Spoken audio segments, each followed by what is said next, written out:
The Robotic Enterprise Framework is designed to consume work items from a queue.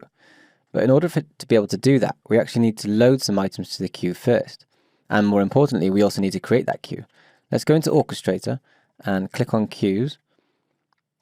Click Add, and let's create a queue called Acme Queue. Queue for Acme work items. We're not going to set a unique reference. We're going to allow the auto retry, but limit it to a maximum number of retries of 1. Click Create. Now we can store information in this queue in various formats. So for example, we could have one queue item with just name. We could have a second queue item which may have name, email address, and age. So if we go back to our process, we can see how we can load some of the queue items to this table. To do this, we're going to create a very quick new sequence, and we're going to call this data load. You may want to create this as a completely separate process, as you may want to run it on multiple machines. However, for the purposes of this project and this training course, we're just going to use a separate sequence to load the information. We already have a component which extracts the work items from the Acme application. Let's drag that onto our sequence and work out how we can get the information from the work items into the queue. Click Import Arguments, and we see that this component is going to give us an output of a data table of work items. Click Ctrl-K, create DT work items, and click OK. Okay, the first thing, we need to make sure that we're on the right page when we run this component. If we go into the component, we can see that it's expecting us to be on the work items page. Let's go into the Acme application and make sure that we're on the correct page. We've navigated back to work items. We know that the component works already because we've tested it previously. So the next thing that we need to do is filter out our data table, because we only want to add items that we want to process. Therefore, we only want to add the cases which are type WI5 and the status of open. So let's grab our generic filter data table component and import the arguments. So the data table in is going to be our DT work items, and we're going to receive an array of data rows back out. We're going to call this array of items. Okay. That'll automatically get created. So now we can loop through our array of work items and add them to the queue. Take a for each activity, and we can say for each item in array of items, add queue item, and we can have a quick look at the properties of this queue item. The two key things that we need to focus on for now is the queue name, which is going to be our Acme queue, and the collection of item information. Now in this case, all we want to do is add the work ID of the cases that we want to work. So we're going to create a new field called WID, and the value we're going to pass in is going to be item, open brackets, WID dot to string. Click OK. We get an error message here because an array of data rows is actually a part of a data table. So we need to make sure that the type of object that we're working with is a data row.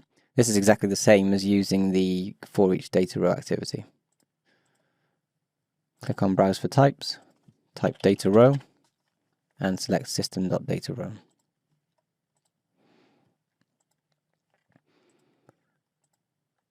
Let's run this and see if our queue updates successfully.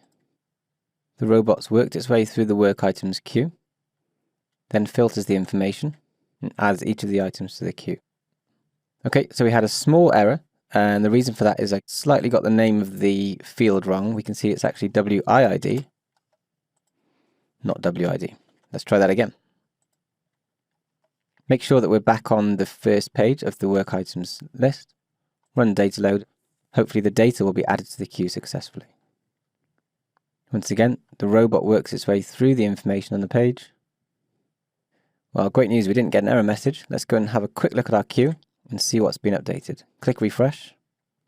Sometimes the queue can take a while to update, but if we click on the ellipsis, look at transactions, we can see that all of the transactions have been added as expected. Click on view details, and we can see that the WID has been added successfully for each of the cases that we loaded.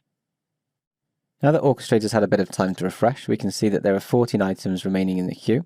The framework will work its way through each of these queue items and process them accordingly. It'll take the work ID, navigate to the URL, extract the required information from Acme, update the online website, and then update the work item in the Acme application. Before we start anything else, we just need to make a small update to the Acme login component. Open the Acme login component and take an open browser activity. We need to make sure that the application is open before we log into it. The URL here is going to be the URL of our Acme application. Let's copy and paste the Acme URL into the browser activity. Let's quickly test it and make sure it works. In this case, we're not worried about this error message because we'll be passing the secure password through from the state machine. Okay, now let's go back to our framework and have a look at the get transaction data state. The key aspect of the get transaction data state is this get transaction data workflow. If we open up the workflow, the main activity that we see in get transaction data is get transaction item. Now, the two properties that we really need to focus on here are queue name, which is being obtained from the config file. So let's go and have a quick look at the config file to make sure that it's pulling the right queue name. And we need to update wherever it says Orchestrator queue name, the value, because we're not using the Kibana demo queue, we're using our Acme queue. Save the config file and close. So now the framework will know to look at our Acme queue rather than any other queue. The next important property is the transaction item. This is being stored in an argument called outTransactionItem and is going to pass an object of a UiPath specific object, which is a queue item.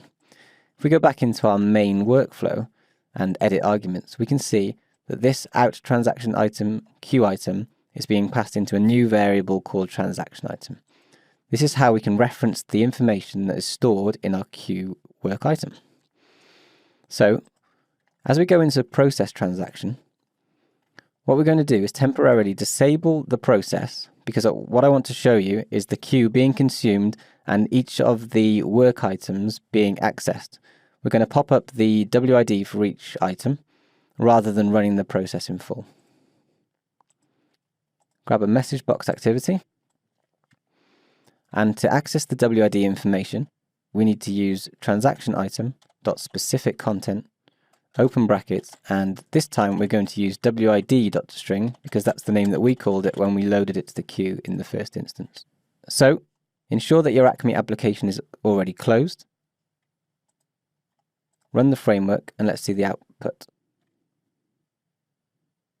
We can see that the robot is looping through each of the items in the queue, just giving us the WID number.